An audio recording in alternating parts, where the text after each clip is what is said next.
Sir ಒಂದು ವರ್ಷದಲ್ಲಿ approximately ಎಷ್ಟು ಹಣ ಮಾಡಿದ್ದಾರೆ ಒಂದು ವರ್ಷದಲ್ಲಿ? ಒಂದು 50 ಲಕ್ಷ. ಮೇಡಮ್ ಒಂದು ವರ್ಷದಲ್ಲಿ ಅಪ್ರಾಕ್ಸಿಮೇಟ್ಲಿ ಎಷ್ಟು ಮಾಡಿದ್ರ? ಆಕ್ಚುಲಿ 1 ತಿಂಗಳಲ್ಲೇ ಮಾಡಿದ್ದೀನಿ ಅರೌಂಡ್ 10 lakhs. ಸರ್ ಒಂದು ವರ್ಷದಲ್ಲಿ ಅಪ್ರಾಕ್ಸಿಮೇಟ್ಲಿ ಎಷ್ಟು ಮಾಡಿದ್ರ ಈ ಒಂದು ಫೀಲ್ಡ್ ಅಲ್ಲಿ? 40-50 ಲಕ್ಷ. ಒಂದು ವರ್ಷದಲ್ಲಿ ಅಪ್ರಾಕ್ಸಿಮೇಟ್ಲಿ ಎಷ್ಟು ಹಣ ಮಾಡಿದ್ದೀರಾ? ಅದನ್ನ ಹೇಳಲೇಬೇಕಾ? ಮಂತ್ಲಿ 10 ಅನ್ಕೊಳ್ಳಿ. So you just calculate. Hello guys, ಇವತ್ತು ನಾನು ಇದ್ದೀನಿ ಬೆಂಗಳೂರಲ್ಲಿ ಮಿಲಿಯನಿಯರ್ಸ್ ಬಿಲಿಯನಿಯರ್ಸ್ ಇದ್ದಾರೆ. ಇವತ್ತು ನಾನು ಫಿಲ್ಮ್ ಡೈರೆಕ್ಟರ್ಸ್ನ ಮತ್ತೆ ಬಿಸ್ನೆಸ್ ಫೀಲ್ಡಲ್ಲಿ ಇರೋರನ್ನ ಮತ್ತೆ ರಿಯಲ್ ಎಸ್ಟೇಟ್ ಪೀಪಲ್ಸ್ನ ಮಾತಾಡಿಸ್ತಾ ಇದ್ದೀನಿ. ಅವ್ರು ಇವತ್ತು ಬೆಸ್ಟ್ ಫೈನಾನ್ಷಿಯಲ್ ಅಡ್ವೈಸ್ನ ನಿಮಗೆ ಕೊಡ್ತಾರೆ ಈ ವಿಡಿಯೋದಲ್ಲಿ.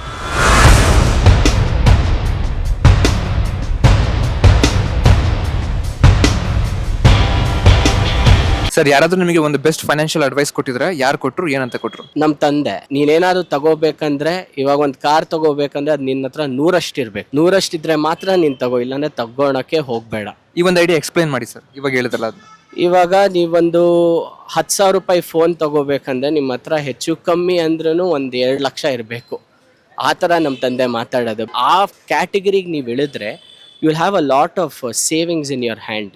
ಸೊ ಆ ಸೇವಿಂಗ್ಸ್ ಇತ್ತು ಅಂದರೆ ನೀವೇನು ಮಾಡೋಕ್ಕೋದ್ರೂ ಧೈರ್ಯ ಇರುತ್ತೆ. ಇಲ್ಲಾಂದರೆ ನೀವು EMIಗೆ ಬಿದ್ದೋಗ್ತೀರಾ. EMIಗೆ ಬಿದ್ದರೆ you'll only fall into pressure. Normal working ಎಂಪ್ಲಾಯೀಸ್ಗೆ ಆಗ್ತೀರಾ and you'll never fall into a business category. ಬಿಸ್ನೆಸ್ಗೆ ಇಳಿಯೋಕ್ಕೆ ಸಾಧ್ಯ ಇಲ್ಲ ನೀವು ಆ ಥರ EMIಸ್ಗೆ ಹೇಳಿದ್ರೆ. So you'll always be a work person.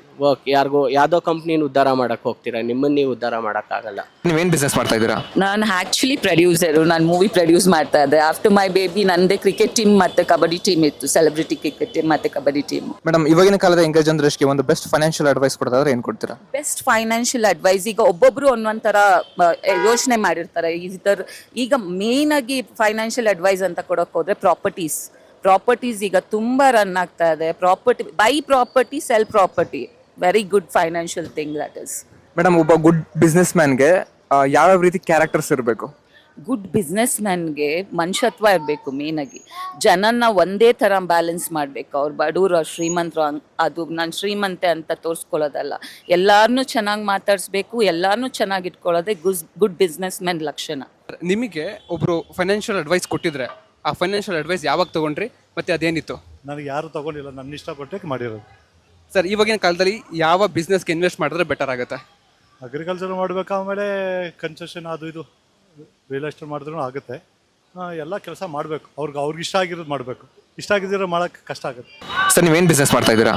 So I am into the spiritual field. I teach meditation, yoga, face reader. So I am into this field. Sir, ಒಂದು ವರ್ಷದಲ್ಲಿ ಅಪ್ರಾಕ್ಸಿಮೇಟ್ಲಿ ಎಷ್ಟು ಮಾಡಿದ್ದಾರೆ ಈ ಒಂದು ಫೀಲ್ಡಲ್ಲಿ? Range probably 45-50 lakhs a year. But ಮೊದಲಿಂದಾನು ನಾನು I work for 1 rupee 2 rupee ಅಂದರೆ ಜನ ಹಿಂದೆ ಓಡೋಗ್ತಿದ್ದೆ. ನಾನು ಹೇಳ್ಕೊಡ್ತೀನಿ meditation, I think you are in a problem. So ಆ ಥರ ಹಿಂದೆ ಹೋಗಿ ಒನ್ ಕ್ಲೈಂಟಿಗೆ 6 or 7 hours ರೋಡ್ ಮೇಲೆ ಕೂತ್ಕೊಂಡು ಕಾಯ್ದು 300 ರೂಪೀಸ್ ಪೆಟ್ರೋಲ್ ಹಾಕ್ಸಿ 300 ರೂಪೀಸ್ ಪೇಮೆಂಟ್ ಇಸ್ಕೊಂಡು ಬರ್ತಿದ್ದೆ. This is probably 8 years back. But now it's a little different. So I work on appointment basis. They have to wait. Sir, ಆಂಟರ್ಪ್ರಿನರ್ಸ್ನ ಬಿಸ್ನೆಸ್ ಪೀಪಲ್ಸ್ನ ಚಿಕ್ಕದಾಗಿ interview ಮಾಡ್ತೀನಿ, ಜಸ್ಟ್ 1 minute ಸರ್. ಮೇಡಮ್, ನೀವು ಹೇಗೆ ಶ್ರೀಮಂತರಾದ್ರಿ? Hard work ಜೊತೆ smart work. Madam, ನೀವು ಯಾವ ಬಿಸ್ನೆಸ್ಸಲ್ಲಿ ಇದ್ದೀರಾ? I am an architect. I have architect firm. Madam, ಒಂದು ವರ್ಷದಲ್ಲಿ ಅಪ್ರಾಕ್ಸಿಮೇಟ್ಲಿ ಎಷ್ಟು ಹಣ ಮಾಡಿದ್ದೀರಾ? ಅದನ್ನ ಹೇಳಲೇಬೇಕಾ? ಮಂತ್ಲಿ 10 ಅನ್ಕೊಳ್ಳಿ. So you just calculate. ಇವಾಗಿನ ಕಾಲದ ಯಂಗ್ಸ್ಟರ್ಸ್ಗೆ ಒಂದು ಬೆಸ್ಟ್ ಫೈನಾನ್ಷಿಯಲ್ ಅಡ್ವೈಸ್ ಕೊಡೋದಾದ್ರೆ ಏನು ಕೊಡ್ತೀರಾ? ಕಂಪ್ಯಾರಿಷನ್ ಬೇಡ ಅಂತ ಯಂಗ್ಸ್ಟರ್ಸ್ಗೆ. ಅವರು ಇಟ್ಸ್ ಡಿಪೆಂಡ್ ಆನ್ ಯುವರ್ ಕಂಫರ್ಟ್ಗಿಂತ ಕಂಪ್ಯಾರಿಷನ್ ಜಾಸ್ತಿ ಆಗ್ತಿದೆ. ಸೊ ಅದರಿಂದ ಸಾಲನೇ ಜಾಸ್ತಿ ಆಗುತ್ತೆ. ಒಂದು ಬೆಸ್ಟ್ ಫೈನಾನ್ಷಿಯಲ್ ಅಡ್ವೈಸ್ ಪಡ್ಕೊಂಡಿದ್ದೀರಾ ಅಂತ ಅಂದ್ರೆ ಯಾರತ್ನಾದ್ರೂ ಅದೇನಿತ್ತು? ಡಿಸಿಪ್ಲಿನ್, ಅದನ್ನೇ main. Sir, what business are you into? We're into exports of agri products of India. Sir, what's the most amount of money you have made in a single year, sir? About 20 crores. Sir, what is the best financial advice you can give for younger generations? India has a lot of gems in smaller things that people think is just farming. So you should look into more agriculture products that world doesn't know about. There are countries which have maybe 5 or 6 crops and they export everything. We have 5 or 600 crops, but we export only maybe 50-60 of them. So there's a lot potential. Sir, when you started your business, what are the struggles you faced? It's a generational business, but I branched out in 2019 and started my company. Struggles faced is that a lot of people believe that only bigger contacts or bigger things can get you somewhere in life, but it's all about stability and going at it. ಈ ವರ್ಷದಿಂದ ಮುಂದಕ್ಕೆ ಯಾವ ಬಿಸ್ನೆಸ್ಗೆ invest ಮಾಡಿದ್ರೆ better ಆಗುತ್ತೆ? Properties is best thing. ನಾನು event ಮಾಡ್ತೀನಿ, ಅದು ಮಾಡ್ತೀನಿ, ಇದು ಮಾಡ್ತೀನಿ, ಏನು ವರ್ಕೌಟ್ ಆಗಲ್ಲ. ಅಕಾರ್ಡಿಂಗ್ಲಿ ನೀವು ಯಾವ ಜಾಗದಲ್ಲಿ ಮಾಡ್ತೀರಾ ಅದು ಬೆಸ್ಟ್. ನೀವು ಎಲ್ಲೇ ಪ್ರಾಪರ್ಟಿ ತಗೊಂಡ್ರು, ನೀವು ನೆಕ್ಸ್ಟ್ ಈ ತಿಂಗಳು ಪ್ರಾಪರ್ಟಿ ತಗೊಂಡು ನೆಕ್ಸ್ಟ್ ತಿಂಗಳು ಸೇಲ್ ಮಾಡ್ತೀನಿ ಅಂತ ಅಂದ್ರು 2-3 lakhs ನಿಮಗೆ ಪ್ರಾಫಿಟ್ ಬರುತ್ತೆ. So property is best investment ಅಂತ ನನ್ನ ಪ್ರಕಾರ. ಇವಾಗಿನ ಕಾಲದ ಯಂಗರ್ ಜನರೇಷನ್ಸ್ ಯಾವ ರೀತಿಯಾಗಿ ಹಾಳಾಗ್ತಿದ್ದಾರೆ?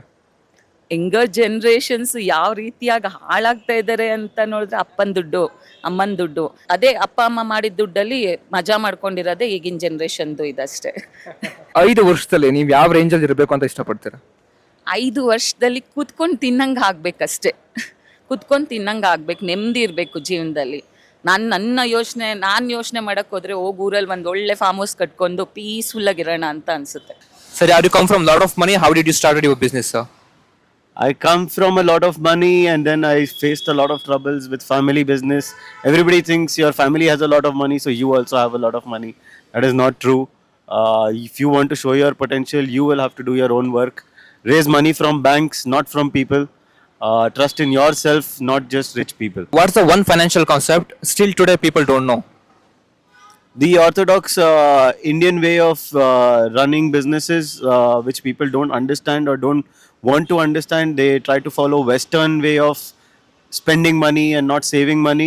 That's not the right way. You should follow Indian principles. Vedic maths is a very interesting subject you should look into. Concept ಏನಿಲ್ಲ, like invest into mutual funds, SIP ಮಾಡಿ, ಸ್ಟಾಕ್ಸಿಗೆ ಹಾಕಿ, ಲಾಂಗ್ ಟರ್ಮ್ ಸ್ಟಾಕ್ಸಿಗೆ ಹಾಕಿ, short trading ಮಾಡಬೇಡಿ, long trading ಮಾಡಿ. So this will make you grow. ಅಂದರೆ ಇವಾಗ ಸ್ಲೋಲಿ ಇವಾಗ ಬಿಟ್ಕಾಯಿನಲ್ಲಿ ಕಾಯಿನ್ ಪ್ಲಸ್ ಅಂತ ಒಂದು ಆ್ಯಪ್ ಇದೆ. So you invest into Motilal Oswal ಇದು ಮಾಡಿದರೆ ಒಂದು 20 years down, I think your 10,000 of per month will fall into 7-8 crores after 15 years, 16 years. So ಆ ಥರಕ್ಕೆ ಇನ್ವೆಸ್ಟ್ ಮಾಡ್ಕೊಂಡು ಹೋದರೆ it's good, because technology is future. Sir, ನಿಮಗೆ ಗೊತ್ತಿರುವಂಥ ಬೆಸ್ಟ್ ಬಿಸ್ನೆಸ್ ಮ್ಯಾನ್ ಯಾರು, worst business man ಯಾರು, ಅವರ ಕ್ಯಾರೆಕ್ಟರ್ಸ್ ಏನು? ನನಗೆ ಗೊತ್ತಿರೋ ಬೆಸ್ಟ್ ಬಿಸ್ನೆಸ್ ಮ್ಯಾನ್ ಬಂದು Nikhil Kamath. those guys invested into the business. ಅಂದರೆ ಬಿಸ್ನೆಸ್ಗೆ ಹಾಕ್ಕೊಂಡು they trusted in what they did. ಅಂದರೆ ಅವ್ರು ಅದನ್ನೇ ಮಾಡಿ ಅವ್ರು ಬೆಳೆದ್ರು. ವರ್ಸ್ಟ್ ಬಿಸ್ನೆಸ್ ಮ್ಯಾನ್ ಅಂತ ಗೊತ್ತಿಲ್ಲ, ಪಾಪ ಹಣೆ ಬರ, ಯಾರ ಹಣೆ ಬರದಲ್ಲಿ ಏನು ಬರ್ದಿರೋದು ಗೊತ್ತಿಲ್ಲ. I cannot comment on worst business man. But Nikhil Kamath is a very nice business man ಅದು. ಸೊ ಅದಕ್ಕೆಲ್ಲ ಒಂದು ಗಟ್ಸ್ ಬೇಕು ಮಾಡೋಕ್ಕೆ. So he invested. ಸೊ ಆ ಥರ ಅವ್ರನ್ನ ಇನ್ಸ್ಪಿರೇಷನ್ ಆಗಿ ತೊಗೊಳ್ತೀನಿ. ನಿಖಿಲ್ ಕಾಮತ್, ಸುಧಾಮೂರ್ತಿ, ನಾರಾಯಣ್ ಮೂರ್ತಿ, ಟಾಟಾ ಅವರೆಲ್ಲ I take them as a very good inspiration. Try to follow a bit, ಅಷ್ಟಾಗಲ್ಲ ಬಟ್ ಟ್ರೈ ಮಾಡ್ತೀನಿ. ಸರ್, ಮುಂದಿನ 6 ವರ್ಷದಲ್ಲಿ ನೀವು ಎಲ್ಲಿರಬೇಕು ಅಂತ ಇಷ್ಟಪಡ್ತೀರಾ? ಮುಂದಿನ 6 ವರ್ಷದಲ್ಲಿ ನನ್ನ ಆಸೆ ಪ್ರಕಾರ ನನ್ನ ಫೀಲ್ಡಲ್ಲಿ ನಂಬರ್ 1 ಆಗಿರ್ಬೇಕಂತ ಆಸೆ ಪಡ್ತೀನಿ.